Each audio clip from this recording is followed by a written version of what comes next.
doesn't start there, obviously. It's way back. So I'm from Cedar Grove, New Jersey. I played football at Cedar Grove High School and then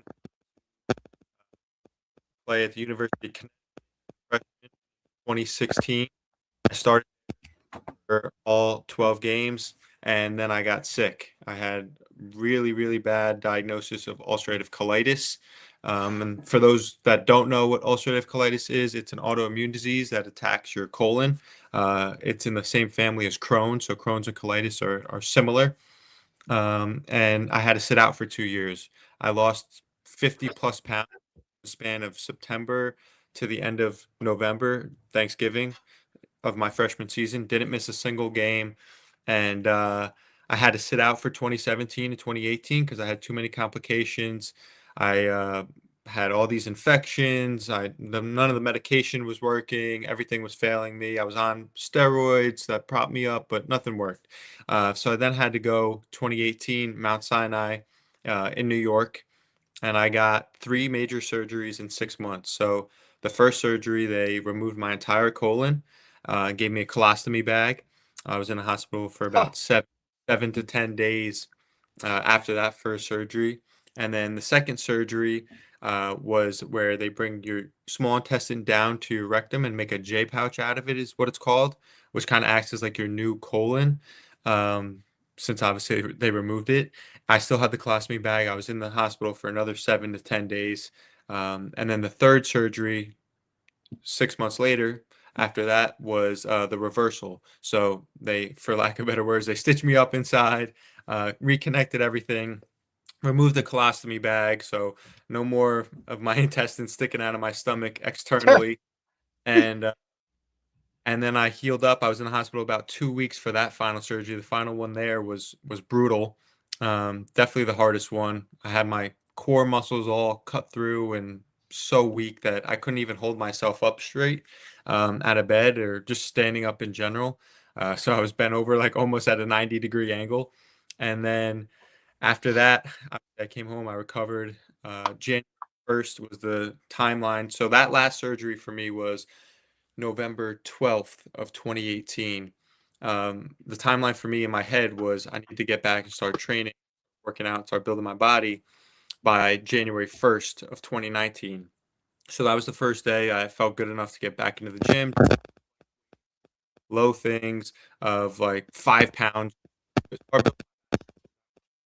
really obviously not in any looking at all. So from January to June, I was trying to figure out where to go. By June, I got to Purdue University because I had connections there from past coaches at UConn, which was great. So they just so happened to have two senior long snappers graduating that graduated the year before. So 2019, they were looking for somebody, and the coach obviously knew me, knew who I was, knew my personality, knew what I was going through from a health standpoint, and was like, "Hey, if you're good enough and healthy enough and can play, we absolutely want you." So that's how I got to Purdue essentially, and then played there from 2019 to 2022. Started every game of my career there.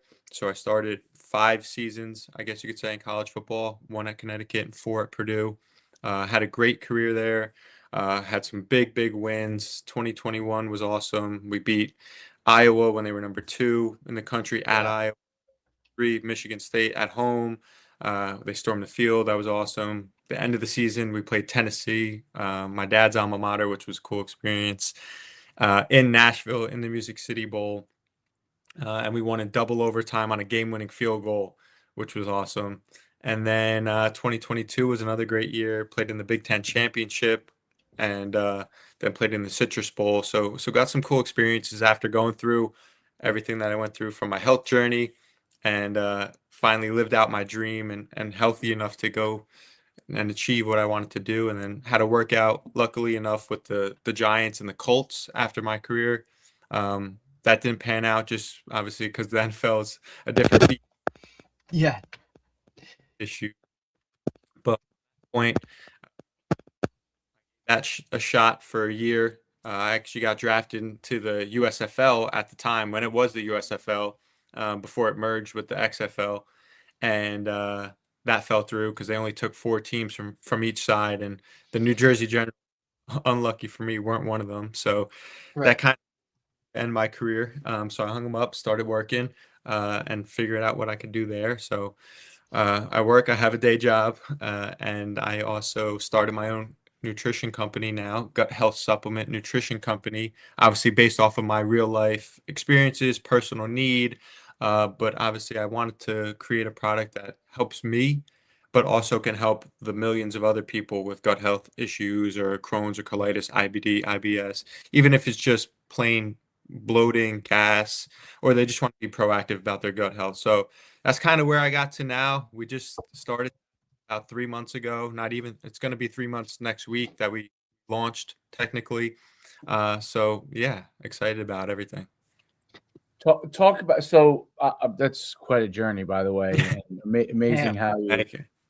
stayed the course, which is Yeah. really difficult, and then coming back and playing, and it's incredible. It really is an Thank you. incredible story of resilience, um, to be able to come back and play. No Uh, doubt. yeah. Before we dive into the nutrition stuff, because I want to talk a lot about this because I think it's really important, and um, uh, I think gut health is one of the things that it's like an often overlooked thing. Yep. Um, and I think it directly affects a lot of things that happen in your daily lives. Not just someone like yourself who obviously had a condition, Absolutely. but people who don't, right? Or Yeah.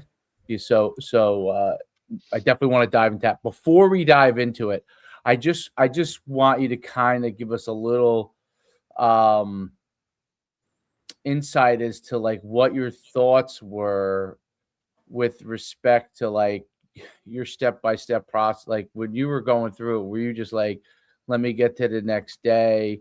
And then when did you start to transition to like, I might want to play football again, type of thing? So so the answer is both of those. So there was Okay. always that whole time, football was always on my mind of getting back and playing. So I always had that in the back of my mind of the vision of what I wanted to do after I obviously figure out my health and then go from there. But taking it day by day, I mean, one day I woke up and was just in brutal pain, and then the next day I would be okay, but still sick. But from the excruciating pain aspect of things, and just the ups and downs of the day to day, and just getting through each day was the toughest thing. But always in the back of my mind, the motivation and what pushed me and to persevere and get through everything, obviously that I went through over those 2+ years, was football. So I always had a dream growing up from when I was little of playing big time college football, obviously because my dad did it at Tennessee, and it just always was a dream of mine and on something that I wanted to do with my life. And obviously, ulcerative colitis derailed that to an extent, but it honestly set me up better because I was always where I'm at right now is from that standpoint of Purdue and going from UConn to Purdue, the transition mentally that I went through was extreme from a resiliency standpoint, motivation standpoint, a different outlook on life, and my perspective changed completely for kid 20 years old, um, going to Purdue, as opposed to a normal healthy kid that's never had any issues, or his life has been great up to that point, and he's great football player, and he's got all these awards and stars from recruiting. So I just had a different outlook in life on perspective on life, excuse me. But yeah, I mean, both would be the answer to that because I wouldn't have been able to get through it, honestly, or I might not have been able to get through it as well as I did without keeping football um, in the back of my mind and always wanted to do that when I got healthy. Yeah, it's I can't even imagine what you went through, but Brutal. it's amazing how you were able to come back and play. Thank you. Even the process too, Yeah. Nick, right? Because you were a high school quarterback, correct? Yeah, so I played at Cedar Grove, Right. obviously quarterback, outside linebacker, and obviously long snapped, but quarterback. But Yeah. so even to make that transition into college, right? From being a quarterback to now, hey, I'm going to be the long snapper, right? Like that's a transition in itself of like you're the guy, you're the man, you're everything. And now the only time somebody look, and I'm a special teams coach, so like anytime the only time people worry about the long snapper is when shit doesn't go right. You know what I'm saying? Like nobody even 100. realizes, like nobody even understands that Yeah, you're like, nobody's like, oh, great snap. yeah, like, oh yeah, Yeah. good, nice timing on that extra Yeah. point. Like, no, it's just automatic. It's supposed to happen.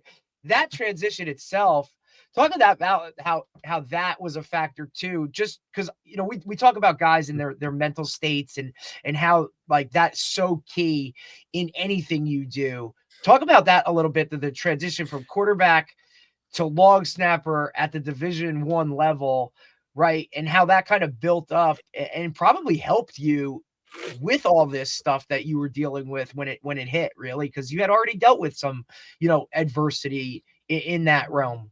Yeah, absolutely. So obviously playing quarterback in high school, you're the man. We had a good season my last year. We went to the state championship.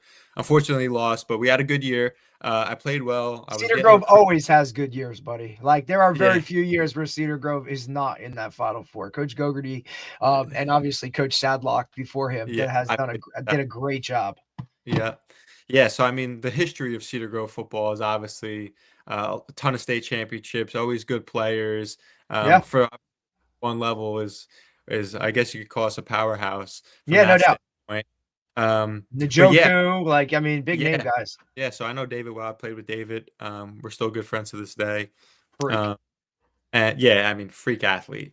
Um, and obviously playing quarterback in high school, being the man, getting recruited, thinking you're on top of the world, and then obviously transitioning to long snapper UConn is a big step back because none of the spotlight's on you. And I'm not saying I had a lot of spotlight on me at Cedar Grove, but Right. just the effect of everybody wants to talk to you after the game or whatever. And now long snapper, you're just kind of in the Yeah. shadows. But at the same time, I also knew what I was getting into to an extent because my dad walked on to Tennessee and was a center guard, but he transitioned to long snapper at and started there for 3 years, was on scholarship, that whole thing. It's Um, awesome. so I knew kind of the responsibility or the the shadow that I would be.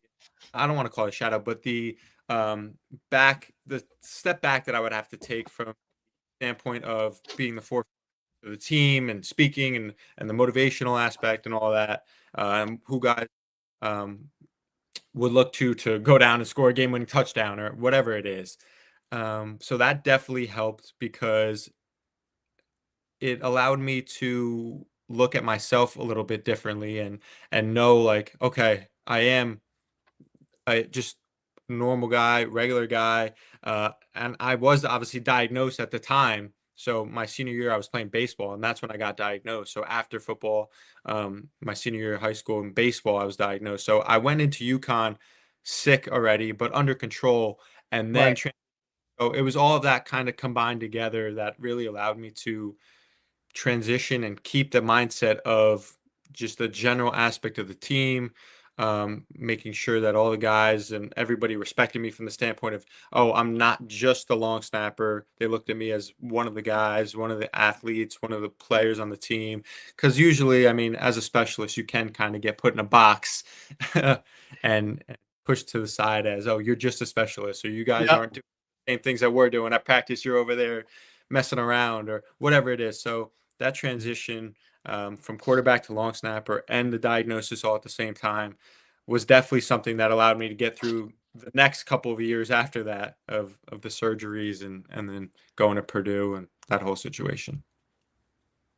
Yeah, that's it's you played for some great programs, obviously Cedar Grove. Yep. Was it Bob Diaco who brought you into UConn or no? Yeah. Was it Yeah. Head coach. Cedar Yeah. Grove guy, right? Yeah. I never Uh, knew of oh, you him, but didn't know that? I never knew him. I knew of him. Obviously the name because he went on to play at Iowa and he was a Yep. big player. But I never met him or anything until he started recruiting. So, that It's was wild. interesting. Yeah. That's interesting. So Very much so. Yeah. yeah. Yeah. That transition is a difficult. Did you long snap in high school too, or Yeah. So I oh, you long did? snap, Okay. outside See, that's quarterback. see that like that makes me so like I love that. Like that's Yeah. awesome. Take a I never Or thought the to quarterbacks are the best long snappers, throw an incompletion and shit. All right, we got a punt. Like, okay, oh, I guess I'll just but mosey up they're here the and best grab the long ball. snappers. Yeah, no It's just doubt, because he's also the athletic pass. enough to like go It's just make a a yeah, pass tackle between your if you were legs. That's allowed. all it is. That's It's a it. pass exactly. between your legs. Upside down quarterback. Exactly. Yeah, no doubt. And have the ball skills, the athleticism, right, to like do a Yeah, little something exactly. extra. I mean, I loved it. I loved every second of it in high school and obviously college. I I uh I had my quarterbacks as a long snapper a lot of times as well. So it was really like a huge advantage. Um, Especially at it- the high school level. Most kids aren't very good at it. and No, they can't touch the center. So what does it right. matter? You know, it's You not got a like free you're gonna get release. banged around. You know. Free Exactly. release. Yeah. So, although I'm sure some coaches in the back of their head worry about them taking out the quarterback. You know what I mean? Like someone just sacrificed Well, themselves. let's just say that it might be on the menu for a little bit, maybe. That might be on the menu. So so now transitioning into like you get done with playing, and you're trying to figure out what you want to do. And what made you kind of dive into this and try to really explore this? Are you taking supplements within that aspect? Talk a little bit about that. Yeah, so obviously growing up and playing football, I was always taking protein. I never got into the creatine back then. Obviously creatine's a big thing now, and a hot thing on the market, but protein supplements, vitamin D, fish oils, all that stuff. Obviously in college they push supplements pretty big to help you gain weight and for nutrition aspect. Um, but I really got into it after I was done playing. I was having what is called pouchitis. And that's basically just inflammation of your pouch, your J pouch, which obviously is my new colon. And I would be on antibiotics every couple of months, every 2 to 3 months. It was like clockwork, recurring every time. And that happened for about year and a half. And I was just sick of taking antibiotics but it would Right. work, and it would knock it out in a couple of days. But I was just sick of it always occurring. So I was like, I got to figure out a way to try to lower my inflammation, figure out a way to do something actually not take medication because I'm not on medication now. I wasn't on any medication back then. So That's I'm very, amazing. yeah, so I'm as 100% healthy as obviously I can be without a colon.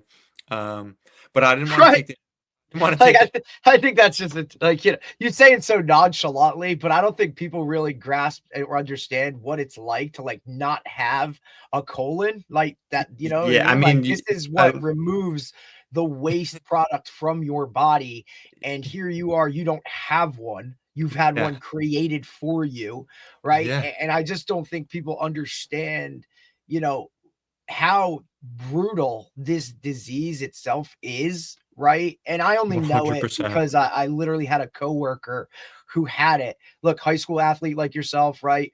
All over, like, athletic as hell, but like this literally derailed every bit of athleticism it had because it just took so much out of him. I mean, you're talking Every about you lost 50 pounds in what, 2 months? Like, three I month mean, span. Yeah, right, like, and for an athlete who's always you're so conscious of your body, whether it's, you know what I mean, your energy levels or just especially football with strength and all that stuff that you need to kind every of be at your top, you know, peak, to perform, you going into college already knowing, hey, I have this, I have to keep an eye on it. But then for now it to transition to something where it's like, you know what I mean, just totally takes a hold of you.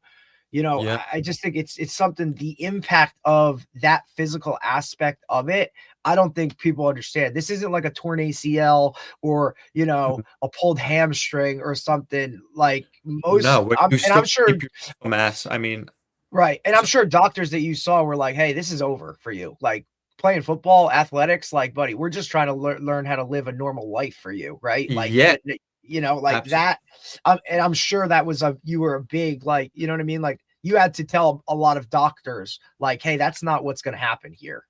And that's exactly how it went. So, I mean, I went to a number of doctors, and they were all like, "Hey, look, your diagnosis is really, really severe. Um, And what Has type where of doctor handles this? What it would it a would GI it be doctor, a a gas, gastroenterologist? yeah, so a GI doctor. So I went to a Yep. number of them, and they all said, "Hey, look, your diagnosis is here. The medicine's not working. Like this might be something that is going to be a long-term situation where we might not be able to get it under control. Like football is probably done." But from that point, your situation earlier, what you were just talking about is when you pull a hamstring or you tear an ACL, you still have your muscle, you still have your muscle mass, your body. I lost 50 pounds of fat, Right. muscle, completely stripped my body of everything.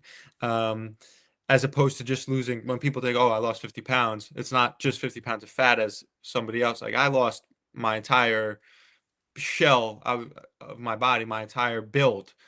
So from that Yeah. standpoint, Yeah, we're talking new. You're talking. You're buying new pants here, like like you're going from a whatever size jeans to yeah, not the same I waist mean, I size. looked, I looked like a, Emaciated. Yeah, you look like a marathon runner from Kenya. yeah, so I looked like a POW. Right. Um, like I was Not funny, but no, no, but like that's just to give people an idea of what to compare it to. Um, like you could see my ribs, you could see everything. I was just, it was brutal.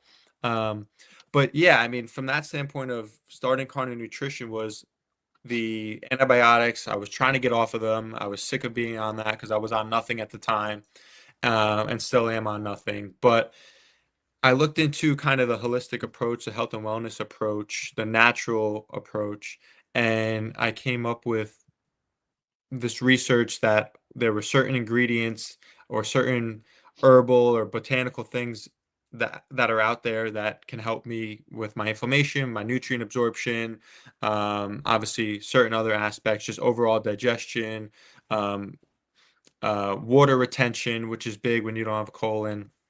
So I started taking all of those separately, and it was like 5 or 6 different things, but it was all working.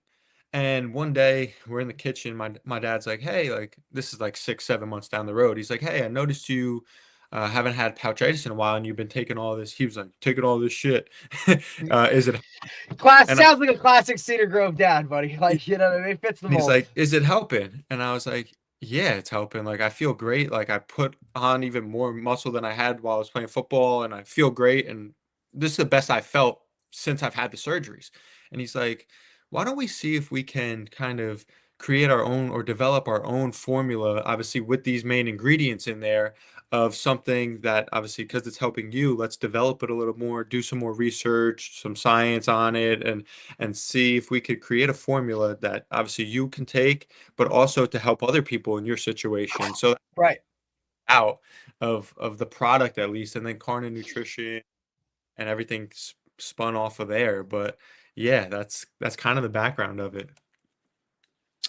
I think that's it's an interesting. So talk about the result.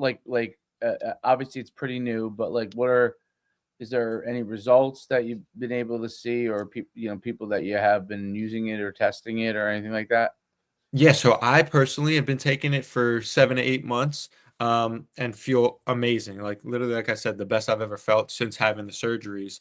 But I've also had people. So we got the product maybe the full shipment maybe 5 months ago, and we obviously only launched 3 months ago. But I gave it out to 10 or so other people that I think that this could benefit.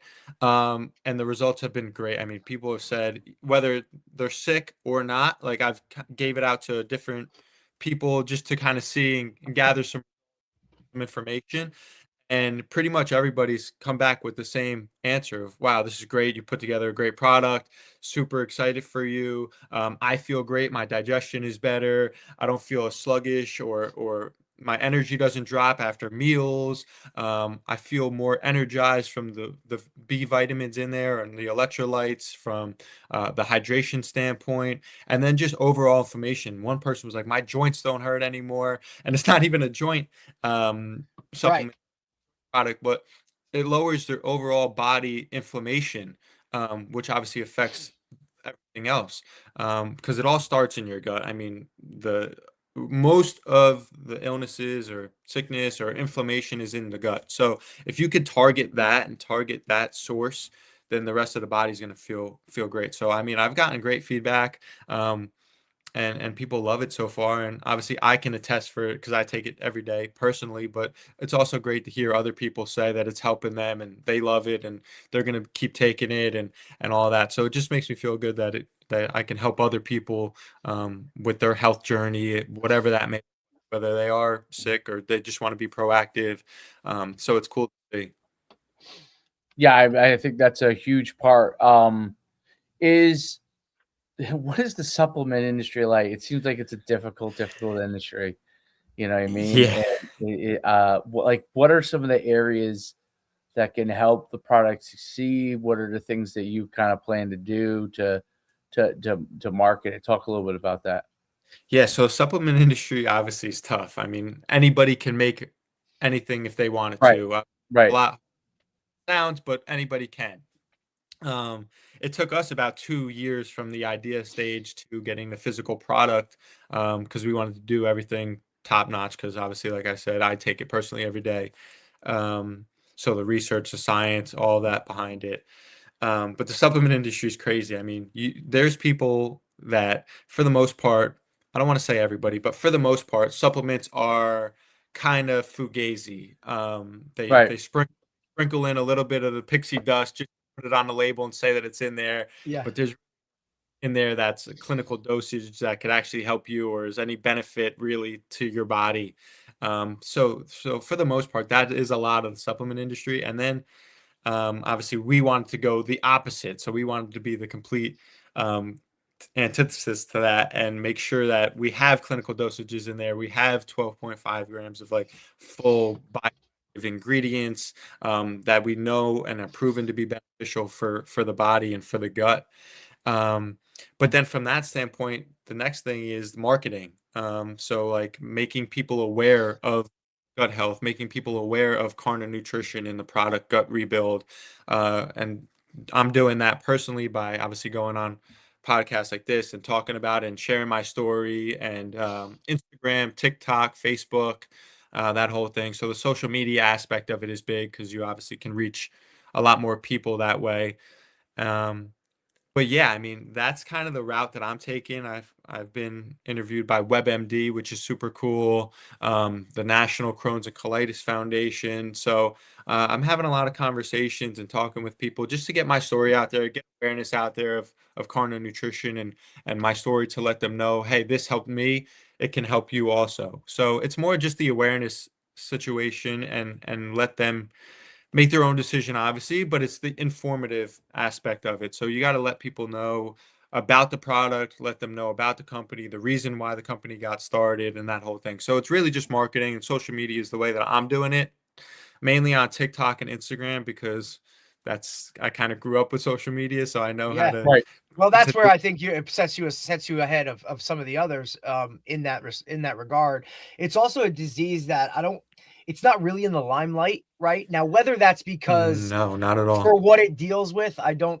People maybe Hmm. attest to kind of being so open about what it is because it deals with the colon and it's what you know what I mean. I don't Yeah, know if you're that shitting has your pants. Yeah. right, like some type of negative context that goes along with it. Like a lot of people don't want to talk about like, hey man, like I can't make it from, the diner, right? Like there's a New Jersey reference, right? Like from the Yeah. diner to home without having to take shit. And that's kind of part of Yeah. it. So I don't know if Yeah. people are so like reserved in wanting to talk about it or just whether or not it's just not something that's kind of out there that people have any idea about it. They hear colitis or they hear Crohn's and they have some understanding of it, but they don't really But know what it is or what no, it's they don't. about. Yeah, so they don't understand the severity of it. Correct. Um, and they also don't understand the different spectrum of symptoms that you can have. Like, yeah, I Correct. can't make a diner to my house to take a shit, but it's also blood, and you could be anemic, and obviously nutrient loss, hair loss, fatigue, chronic inflammation. There's a whole list of symptoms that go into it. It's not just oh, I can't make it to the bathroom, I have urgencies or whatever it is. That's a main part of it. But there's a whole lot of other things that go into it. Right. And And Coach Shu attested, he talked about it earlier, like gut health is so, like, you know what I mean? It's so pivotal, yet so many people just bypass it and don't understand it because they don't realize how much it all, like, if your gut ain't right, like nothing's right. And it throws nothing. everything off. And what you see as like, or what you're trying to treat or cure as like, this is what's bothering me, stems directly from gut health. Like, people don't put that, they don't connect those dots. It doesn't come Yeah. back to that. They always think it's something else, even in terms of, you know, some of the symptoms or whatever that could be related to one of these diseases. It's always like they always chalk it up to it's something else, right? Rather than really focus on and hone in Yeah. on what you're trying to bring awareness to. And I think that's probably the biggest piece to the puzzle, right? Is just the awareness of letting people know, like, this is what it is. This is how severe it can get, right? But also, like, it's not the end all be all. Here's a product not only that's can directly help this, but it can also do so many other things to just help you in your everyday life. You know, I think Yeah. that's kind of where it's Cool. at. Yeah. So obviously it's not a pleasant disease. People don't want to talk about it, embarrassed to talk about it. Because they call it the bathroom disease, obviously, because you're stuck in a bathroom. And when I was at my sickest, I was in the bathroom 20, 25, 30 times a day. Oh my Um, God. Cause you're, which oh is my crazy. God. Yeah, And crazy. try to be like a college kid. Like, Yeah. So I mean, just think of that and having one situation.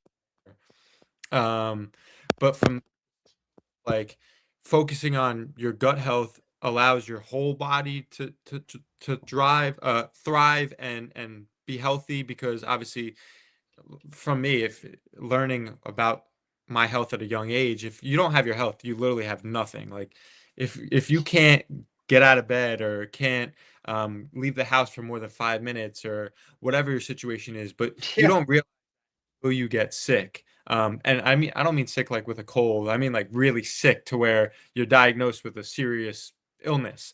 Um, and the awareness aspect of it is the biggest part, because like I said, it's not a pleasant disease. People don't want to talk about it. People are starting to a little bit more, but they're also a little afraid to go to TMI on things, because Right. it's a little it's a nasty disease.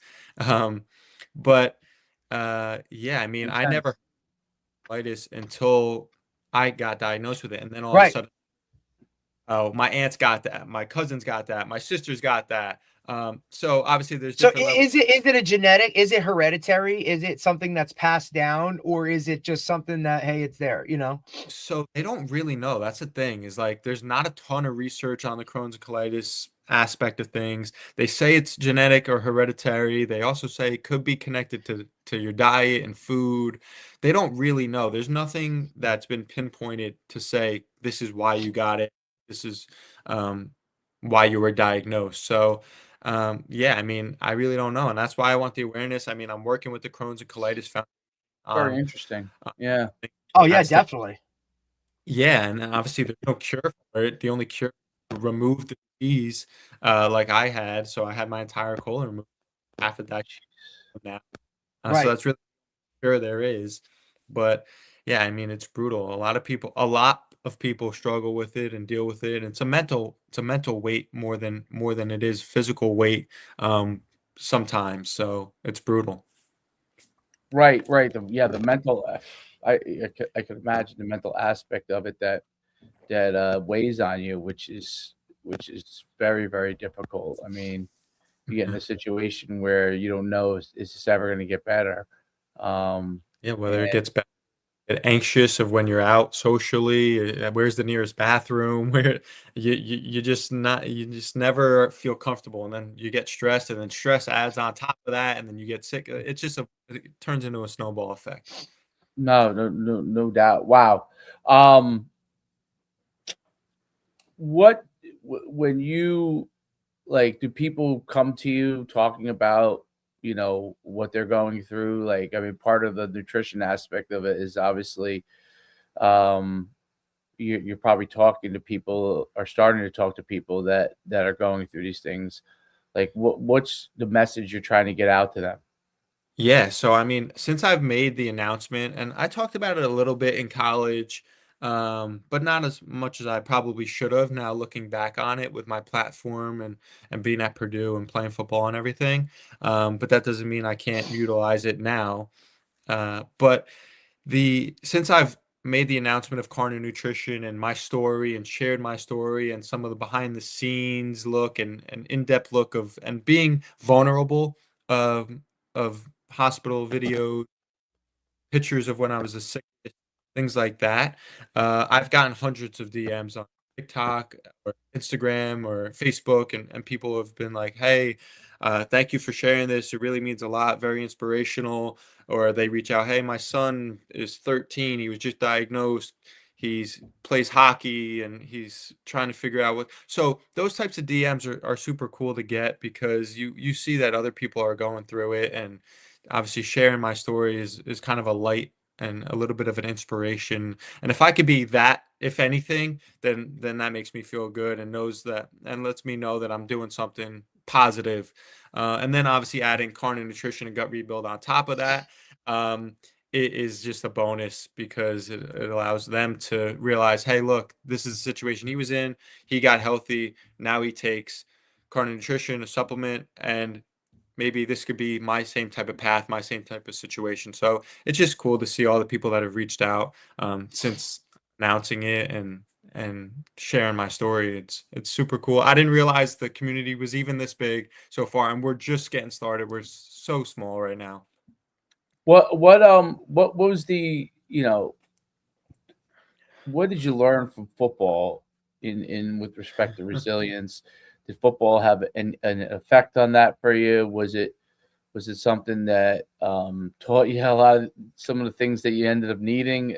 Talk about that. Yeah, so football, I mean, to me, football is the best sport to teach life, like life things that you go through, whether it's family or yourself, and just mental perseverance and resiliency. Um, Obviously, football has been a big part of that, but I also had a huge support system with my family and my friends.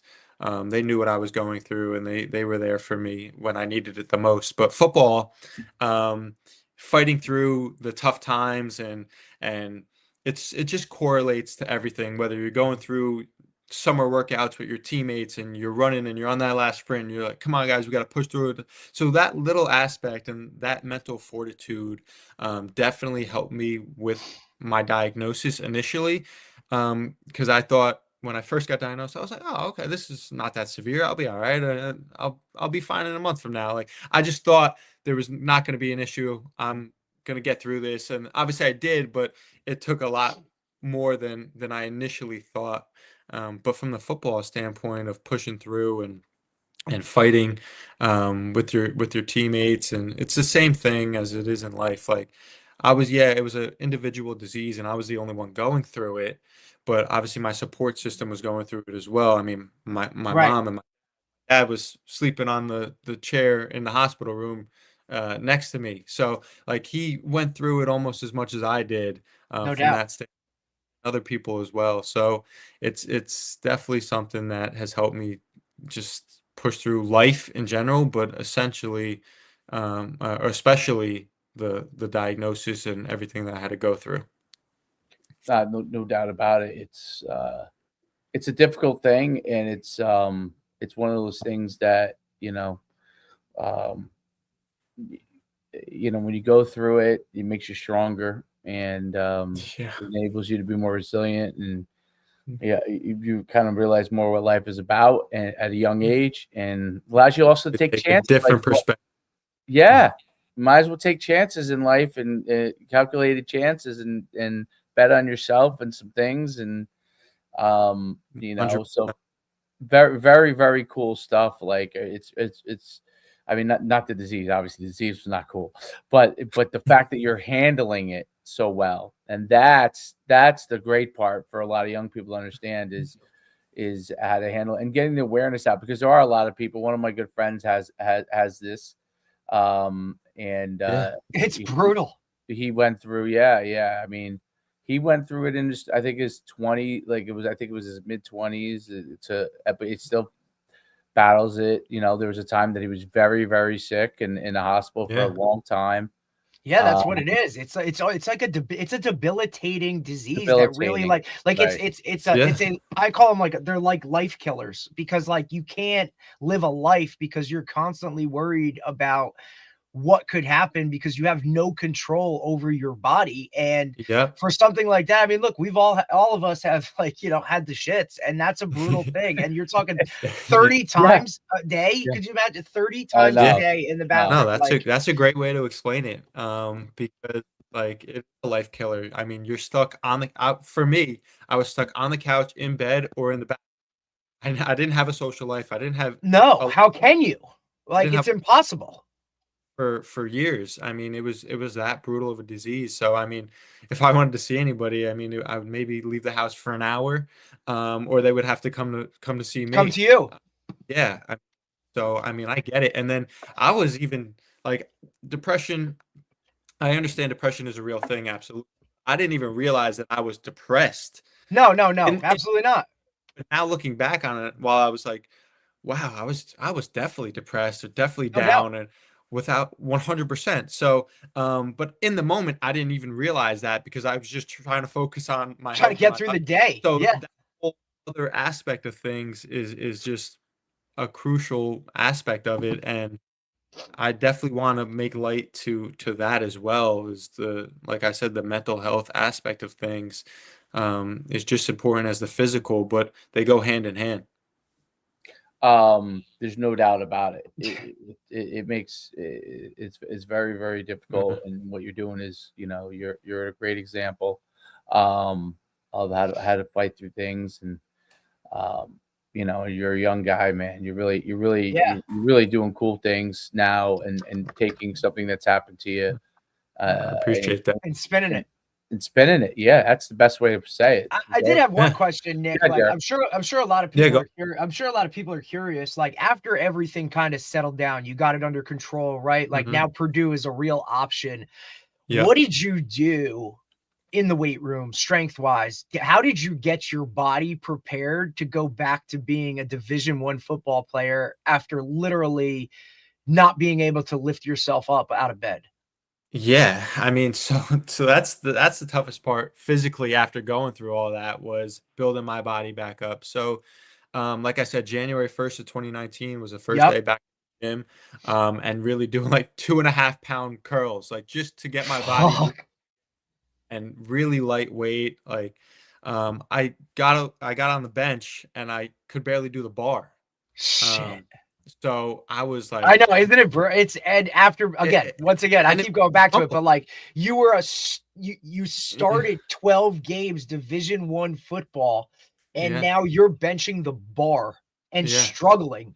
You know what I yeah. mean? Like, just to me, that's just something that's on a whole different level of like, but like, I don't want to interrupt you, but continue that Mm. process. Like, what did you do? I mean, you started lightweight and then you kind of built it all back up and just kind of went from there.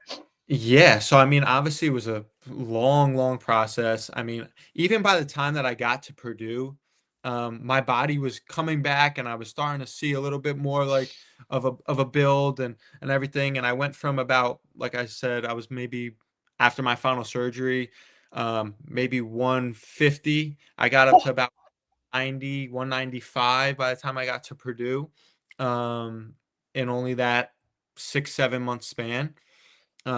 And I still didn't have my body there fully, but I mean, right. from the work, that first workout to getting to Purdue was just my diet was super important, but eating clean, since obviously going through everything was the hardest aspect because when you're eating so clean, it's hard to put on the weight like that Right. I needed that extra Because it's weight to going through your system, right? Like, because part yeah of to it try to is that's so part it of was eating clean is it goes right, it goes through you. Like it's Yeah.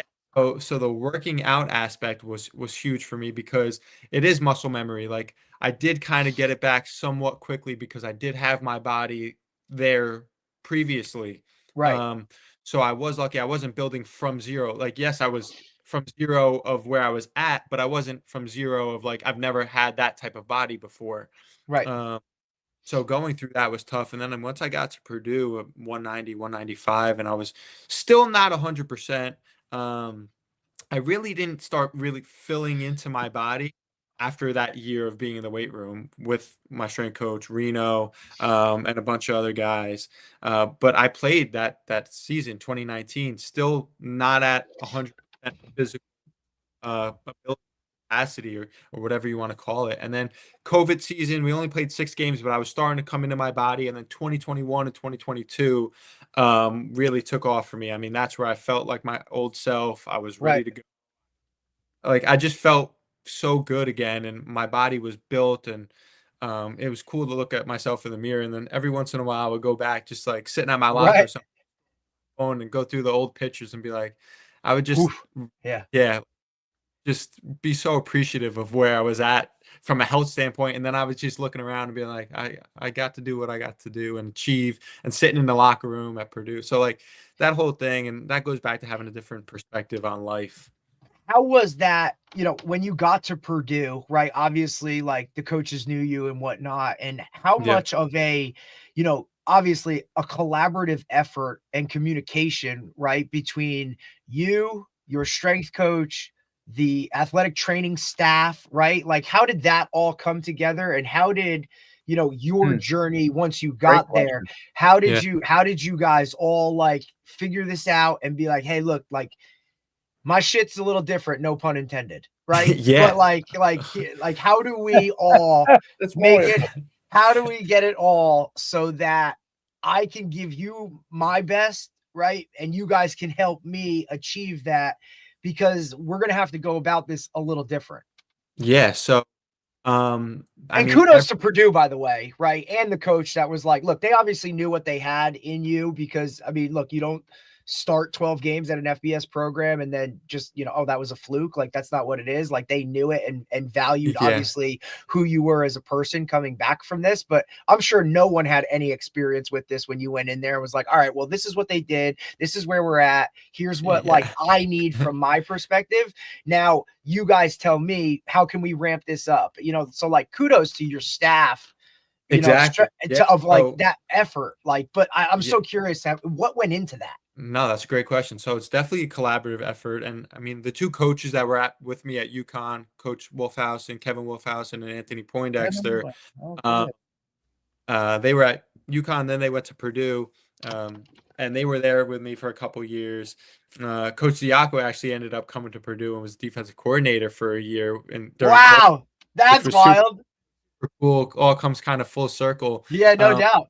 but from the standpoint of them working with me, I mean, the athletic training staff, the strength staff, the nutrition staff, were the strength coach became one of my best friends.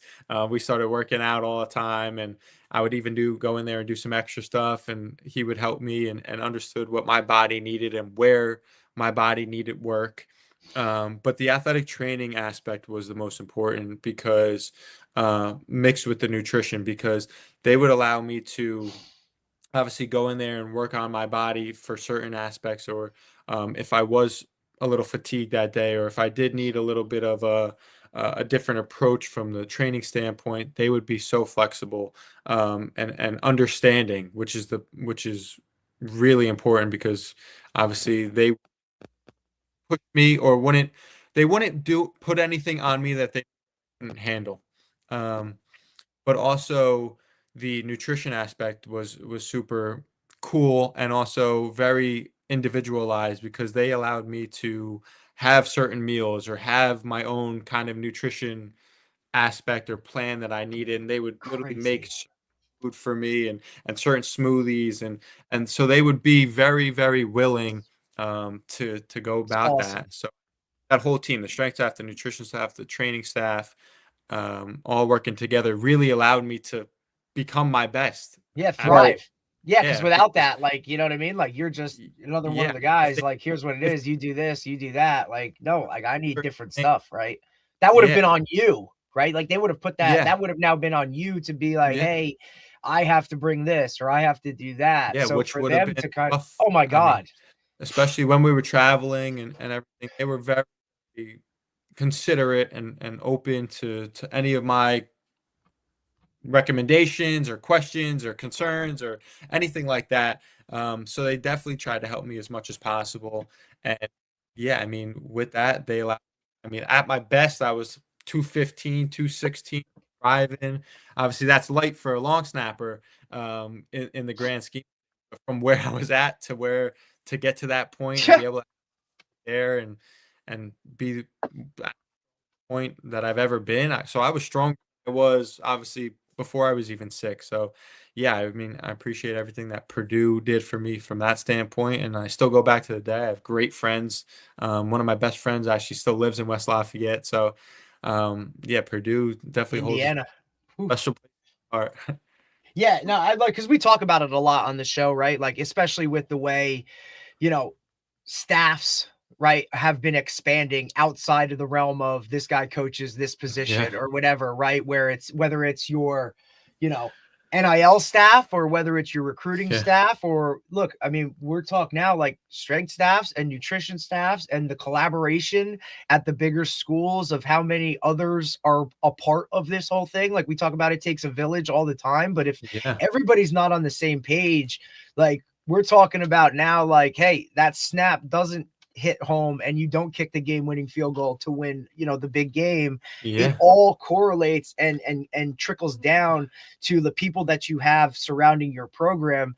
And that's, you know, we've seen like lower level coaches at the Division III level or NAIAs that now nutritionists are on staff, right? Like Yeah. in some capacity, That's right? a Because great it's something that I think, you know, benefit. is more so right. And it's more so in the limelight now with social media, bringing more awareness to that aspect of it. I mean, you look at how many of these high level athletes across sports, you know, spend this much money on, hey, I have a personal chef, or hey, I'm on this Yep. diet or whatever. That's it all like plays a role in every athlete's journey. So to just kind of hear that, you know, what's being done at the highest levels to kind of take care of certain guys, or just the attention to detail that goes into that, which is not something that most people think about, right? Like as a high school No, player, and you know, you're just talking about, hey, here's your pasta party on Thursday nights and like let's rock, right? Or like, what did you eat before a game? Like bringing awareness to that, even for myself, like at where I'm at the high school level, like making sure guys are eating right throughout the day and working with what we have, right? I think it's something that's so pivotal and there's a lot more awareness to it, right? So now guys are more aware of it, you know, feeding, you know, eating and meals and meal prepping and 1000%. doing all this stuff. Like it all just, it's all the fuel that goes into getting your body into being tip top shape of what it can be and maximizing all your potential. Like that stuff all factors into it, where that really wasn't a thing. I mean, even 3-4 years ago, right? Where there wasn't such a focus on it. And it's why we bring on guests like yourself and guys to kind of bring awareness to it. Like, you know, even as parents, like, you know, when you're at those younger ages, like mom, dad, like it can't be chicken nuggets and mac and cheese and something easy on a weekly basis. You know what I'm saying? Yeah. Like that stuff all builds up into it. Does And I does think that it's so have a big important. impact? Does that have a big impact of potentially causing it down the line? I mean, Diet. or is it genetic? Is there a genetic component to it? So it's both. So Okay. hereditary definitely plays a part to an extent, and also diet probably triggers that. Like if you, Right. so That's one, the explosion that happens is I'm eating this stuff and boom, now, okay, here we yeah, go. Now this it is the might problem. have the disease, but it might be dormant or it might not. And then all of a sudden, if you eat something, or it's not just necessarily one, like, oh, I eat a burrito and I'm gonna have ulcerative colitis. It's Right, over right. of like time not eating well and not being consistent with that aspect. But yeah, I mean, from the standpoint like you just said of like having access to the best facilities and the best people and some of the best nutrition and that whole aspect from being a top school in the country was super beneficial. And I'm very lucky to have access to that at that time when I needed it most. Um, but yeah, I'm curious, and obviously it wasn't, the severity wasn't the way it was, you know, going into Purdue, but in comparison, was UConn doing some of those things? Were they kind of, or you were unaware of it at that point that it wasn't at that level yet? So UConn was their strength staff and training staff and coaches knew kind of what I was going through and was understanding about everything. But from my standpoint, I wasn't as open as explaining and letting them know as I was at Purdue. So obviously And I it learned was it because of embarrassment, Nick? Like you didn't it. want to be like, hey, Yeah, this is so the issue? yeah, to an extent, yeah. So I was embarrassed, and at the time I was starting, I was playing as a true freshman. So I Right. like, and it's football, like you, Mr. Tough Guy, like you don't Yeah. like so that whole thing. It all kind of added together. But then as the season was going on, and I was visibly getting sicker and sicker, people started asking questions. I started opening up and being, look, this is what I'm going through. This is what but in the beginning, I wasn't. I was trying to suppress it Tough and it out. kind Yeah, you're trying to just of tough it out. yeah, which looking back wasn't the right thing to do. Um, but I obviously learned from that, and then going to Purdue and doing all that was definitely a different approach. But UConn did try to help, and that staff was great, and they were open and willing. But it was just my disease was also just too far gone at that Right. point. By the end of the season, that they did everything they could, but there was just nothing uh, that would have worked. Is there a direct test you can take, Nick? Like even if you're not having symptoms, is there a test out there medically that you could take and say, hey, all right, you have this gene or you have this in your system, make sure we keep an eye on it? Or is it just kind of something that just pops up? Yeah, so not that I know of. And I've done a lot of research. So it kind of just does pop up. But I mean, you can kind of see markers from blood tests of like inflammation. You can do some other stool tests of like inflammation and other things, but there's nothing that tells you if you have that specific gene or whatever it is that can trigger Crohn's or colitis or IBD or just anything. Or there are food sensitivity um, Test. tests out there. Almost Um, like an allergy test type thing. Like, yeah, you know but what I mean? that's for the individual foods. That doesn't um, Right. Right. That just tells you don't eat this. yeah, that's not for the disease. It doesn't say, hey, if you eat this, you're gonna get this. It just says Right. don't eat, it's gonna aggravate your stomach. It doesn't tell you Right. what's gonna Which look, for that. all of us have those things, right? Like, Yeah, hey, I can't eat penne vodka because it's whatever, like, you know what I mean? Which is, it's like, or hey, if I eat a Chipotle tomatoes. burrito, like I better get home within an hour because I know exactly what's gonna happen, right? Like Exactly. we all So have those. there's nothing out there that says from that standpoint, but there's a couple of the things you could do, and you could be just proactive from focusing on your gut health and the nutrients and the inflammation, but you really never know. It kind of just pops up on you, which is unfortunate. Brutal. Right. And there's an age like right like it's usually around what 18, 20, right? Because it's kind of like in my experience anyway, it's kind of that like post high school, college, right out of college, like Yeah, timeline that's where it kind of really starts to the like, age. It's a yeah, lot of people. especially and it's definitely, is it more of a male dominated disease or is it, It's because really some of spread, those, you know what I mean, are freaking, maybe very specific. in the male aspect or the female aspect, but it's pretty doesn't really care if you're if you're a female Right. or male. Doesn't discriminate. Oh, but yeah, I mean, I was diagnosed at 7. A lot of people, it's kind of from like high school to maybe the majority, probably like 80% of the diagnosis are within that age range. Right. Um, I mean, I've heard of stories of like a 4-year-old having Oh, a 8-year-old being diagnosed, and then also like a 56-year-old. Like, but those are extreme cases. But for the most part, the age range is probably around like 15, 16 to 30, 35, where you see the majority of people at least get diagnosed. Interesting. Very interesting stuff. I like. Yeah. You're really doing great things, man. Like, Yeah. keep up the good fight. Best of luck with the business. Definitely keep us up to date on that. And yeah, no doubt. you know, it's great having you on. Really, is great having you on, talking to you, Yeah. hearing your journey. Yeah.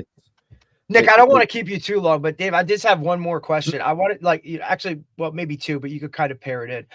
from a gut health perspective, right? Kind of let our viewers know, like, what are some of the top points of keeping a healthy gut so that our viewers can kind of, you know what I mean? Like, all right, we talked about it. This is what it is, but like, give us some of those, like, hey, if you want a healthy gut, you should be doing 1, 2, 3, or whatever it Yeah. is.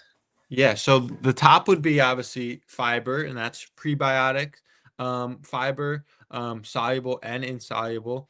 That's also, and we have that in obviously in the product. We have all the things that I'm going to say we have in our product.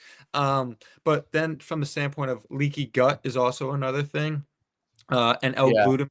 L-glutamine is the biggest. Yeah, leaky gut is a hot term right now. And that's the gut barrier.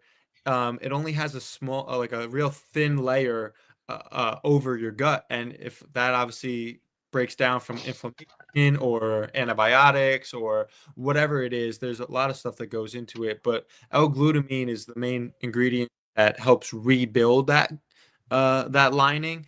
And then obviously from the inflammation standpoint of the gut is like aloe vera and turmeric are the things that focus on the inflammation part of it. And then the nutrients and vitamins and minerals that we have in the product would be after all that. So once the leaky gut is healed, once your inflammation goes down, and then once you are able to feel better and less fatigue, then all the nutrients and vitamins, minerals, electrolytes get absorbed in the body more. So it takes some time, but focusing on your leaky gut, focusing on obviously the inflammation, and then just the digestion of breaking down the foods and minerals and absorbing all that are the three that I would say are at the top of the list to focus on for your gut health. Like acid Awesome. reflux, just Yeah. uh, of of that, and then obviously you could just see how you feel after eating any meal. But yeah, that's really the three. It's awesome. It's really good information. I really Great. appreciate it, man. Look, thanks for taking the time. Really, I'm glad we got connected. I'm glad we could chop it up and bring awareness to Yeah, it. me too. If they're kind of let people know where they can find you, right? Because if they have more questions or they Yeah. want the product itself, or they want to just have a conversation about it, we usually give our guests a little bit of time to kind of plug what they where people can find you and whatnot. So kind of let everybody know. Yeah, I appreciate that. So you guys can find me at Nick Zecchino on Instagram, and then TikTok is at Carna Nutrition, Instagram's at Carna Nutrition, Facebook is at Carna Nutrition. And then also carnanutrition.com. So everything's Carna Nutrition. You just type in that wherever it is, Instagram, Facebook, TikTok, online, you'll be able to find it, find the product, find the website, the story, myself. So if you guys want to follow and leave some comments or just get involved, or if I have any questions and want to send me any messages, feel free. And I'll get back to you as soon as I get the chance. And yeah, just that's awesome. So I appreciate you guys. No, Thank you, appreciate man. you. Last question. What degree do you have from Purdue? Yeah, so I graduated with a selling and sales business management degree, and then I was in grad school for a year. I didn't finish because football ended, but I ended up getting a couple certificates. One in entrepreneurship, actually, so I'm using that, and then innovation, and then also what was the third one? Uh, Listen, it's got Purdue on it, so it doesn't matter what it is. the third certificate's kind of slipping my mind, but yeah, my main degree was selling and sales business management. There you go, Dave. Another Yeah, entrepreneur. Good. It's great to see an yeah. entrepreneur. Purdue's actually one of the only schools selling selling and sales degree, like one of 20 in the whole country. So that's cool. Very, very cool stuff. Awesome. Very cool Nick, stuff. thank you, man. Really Great job, appreciate Yeah, man. you, buddy. Great having I you on. appreciate you guys. Yeah, thank you very much. Young buck doing good things, man. Absolutely. No You doubt. guys were fun Have a to talk. great day. Thanks, Thank. Nick. Talk soon, buddy. All right, bye.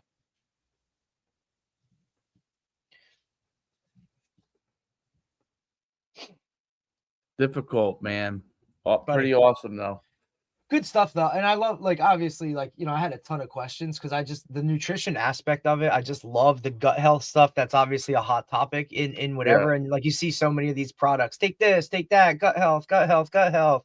Like, to see how it directly correlates to so many things that were ailments that people are dealing with, whether it be joint pain or just bloating or feeling a certain type of way. Like, it all goes back to your gut controlling that stuff. And, I just think, obviously what he's doing and the perspective that he could take, as literally being a guy that's gone through it, boots on the ground, bringing awareness to such a brutal freaking disease. I really feel like a lot of our viewers, like, somebody who has this, but you probably don't know that they have it, right? Because it's, Right. again, like we talked about, it's one of those diseases you don't just come out in the open and talk about, right? Because it is kind of, a world of, it's gross, right? Like, it's disgusting for most people and it's embarrassing to talk about, but really good kid, man. Like, I think he's going to do some good things. It's really good to talk to those guys and that have those experiences, and to be able to do what he did, like, that's wild. You know what I mean? Like, all 12 games at UConn and then go to Purdue and literally long snap every freaking game that you're a part of a team. Like, that's unheard of. That is. Yeah, he must be a hell of a long snapper. Dave, can you just imagine though, like, you're in the middle of the season and you drop 50 pounds, right? Like, you go down 50 pounds in season and then build back up from 150 to, what do you say, 216 at 215, 216 at his best at Purdue. I mean, that in itself is unbelievable. You know what I mean? To go through that and your body bounce back like that. Well, yeah, that's Yeah. came back. It's great. It's great to see how he came back and, like, was able to do what he did, start and become, a fantastic player on that, Division I level, and be able to do all things that's required of that, which is very difficult. Very, very interesting conversation. It's a conversation that doesn't happen often on this. I do know a decent amount about it just from other people, but like I didn't know that there are things you can actually take and you know what I'm saying? Yeah, I think I'm gonna order his supplement that he has out there. Like, you know what I mean? Like, what do you have to lose? Be proactive about it, gut health, all that kind of stuff. Because I don't know, I think you can. Obviously, he's done his research. You know what I'm saying? Like, educated guy. He's not just, like he said, sprinkling fairy dust into it and saying, "Here, take my product."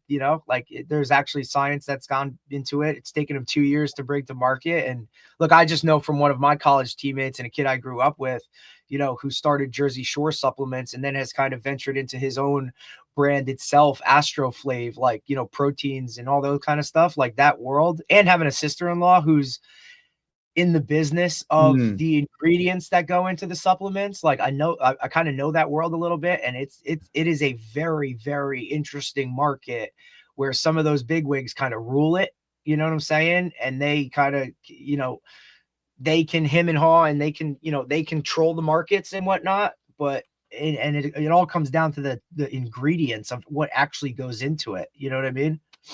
No doubt. It's one of these diseases that it's amazing how few little research there is on it, Right. Like, that was the other part of, like, the awareness of what it is. Like, there's not much out there. Exactly. There's no doubt. It's an interesting thing. I mean, like, I couldn't imagine being a young person and having to, like, when you're dating girls and stuff like that. And right. Imagine that, not being able to go out to the bar or have a conversation or have to go on a date, eat, and run home. Like, look, how many of those nights where you went on a date and all of a sudden you end up at a place that's not yours, and what, you can't go because, hey, I got to use your bathroom? Like, come on, man. Like, what are we talking about? That's a great point. It's a great point. There's no doubt about it. It's very, very interesting and difficult situation. I could think about, times I've gone home when I eat something wrong at a meal and you're with somebody and you're like, I gotta use your bathroom. You got the fan going, you know what I'm saying? Like, of course. You're like, oh God, did it have anything? How many movie scenes is where that's a script? I mean, literally Actually, in the the movie that in the comes movie in the movie American Pie, he can't shit in school. Like, you know what I'm saying? Like, there's a whole aspect of the thing that like that plays a role in it. Like, you know what I'm saying? It's kind of one of those things, and it's something that everybody's dealt with where, hey, my stomach's upset. I have to go to the bathroom. It's for, it's an embarrassing thing to talk about. And that's why there isn't much awareness for this disease. Guys don't want to talk about it. Dude, it's a great point. You know the movie that comes to mind? It's the movie where Ben Stiller dates Jennifer Aniston. And oh, it's a funny movie. It's a great movie. It's like a sleeper movie. Like, it's a movie that, like, if you're there on a Sunday and you got nothing to do and you're watching it, you just laugh your butt off. But, like, oh God, he goes back. Along Came Polly. Oh yes, there it is. I'm glad you remember. That's awesome. Yeah, no, oh, that movie's great. But I mean, he's in the bathroom. When he goes back to her house? Yeah, and he's like, he ate the Mediterranean. What was it? Mediterranean? Yeah, Mediterranean food. I think it was that. But that's, Look, and we haven't even talked about the fact of like the position. Like, I think just in general, like the transition from being a quarterback to a long snapper, right? Like, and then literally being such a pivotal. Yeah, we did. Right. I just think that's great. That's awesome. Right. And then for him to now get a Division I shot on top of it at a different place tells you how must have been a great long snapper in high school. Unbelievable.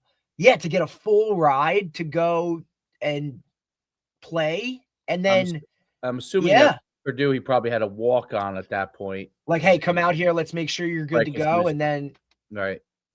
Well, he said also the situation, right? He got not lucky, but fit the right mold. Like, hey, two senior long snappers graduated. I can go and do that. But I mean, look, also a Jersey kid going out to Indiana, like, I'm sure he was a little familiar because dad went to Tennessee and whatnot. But look, Indiana from Cedar Grove, New Jersey, like, good for you, buddy. Knowing you have this disease and that's really uncomfortable. Like, not many people would want to be far from home knowing you have this stuff going on, right? Like, oh, my doctors are here, or, I just feel comfortable here and whatnot. And then, so being able to do it, like, it's an awesome story.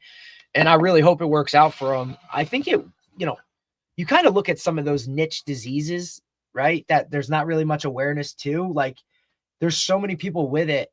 If he gets into that aspect and people become more aware of it, like, he could really have something good there for himself and his company. Yeah. Oh, there's no doubt. I mean, that's no doubt. I mean, a degree from Purdue helps too. Oh yeah. Right. Yeah. That's a high academic, correct? Purdue. Yeah. Yes, I think it's engineering school, right? I'm not sure. I know I'm not sure. I'm not 100%. I know it's a good school. I just don't know where it I know it's considered a good school. I don't know where it research stands. Institution, famously known as the cradle of astronauts and leading in engineering, technology, and agriculture. Thank you, AI. There you go. Highly recognized for STEM programs, especially in mechanical engineering and computer science. Nice. Wow, they have a 14-year tuition freeze. That's amazing. Same price for 14 years. Good job. They haven't had a tuition increase in 14 years? Yeah, that's what they say. They put a freeze on it, so it's 14-year. Nice. Wow. Good for you. Good for you, Purdue. Guess you must have some good donors. Purdue, a private university or public? It's the home to the world's oldest computer science degree. Is it public or private? What does it say? I think it's public, actually. Yes. Purdue is ranked, it says right here, there's an article. It says Purdue ranked nation's #1 most recognized public university in 2004. Placed number 1 among U.S. and was named the number 9 most recognized university in the world. Interesting. Very interesting. Indiana. I bet you most people, if you asked where's Purdue University, most people would not know it's in Indiana. No. There's no way they would know it. Famous alum, quarterback. You know, that's where he probably played with him too. The guy who died, the NFL player from Purdue that was a superstar who just died. Cowboy. He went to NUC events. The one that took his own life. Yeah. The Cowboy scored a touchdown on Sunday, committed suicide that week. That one? Is that what you're talking about? I think that's what I'm talking about. I mean, Drew Brees went there. Yeah, Drew Brees was there. It's I'll tell you in a second. Rondell Moore. Oh, yeah. Wide receiver. Recently, they don't really know what it was. Really, what? Oh, they right? don't know. I don't think That's they've. right. They're looking for a foul play. Right? Yeah. I mean, he was a hell of a college player. Like college, unbelievable joystick. Like couldn't tackle him. Could not tackle him. It's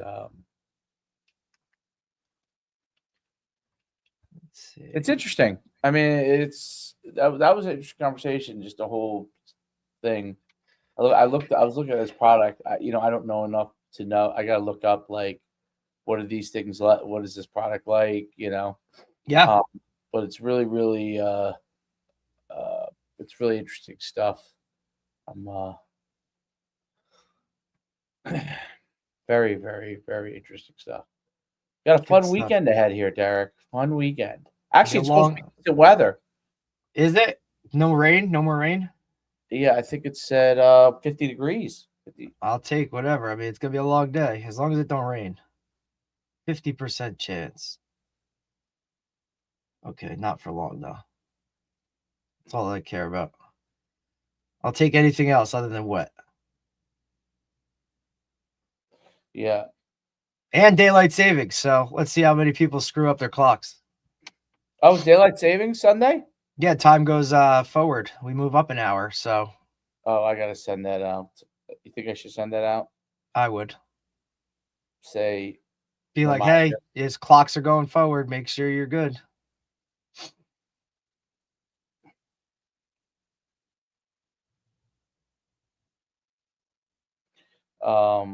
Could be a long 12-hour plus day.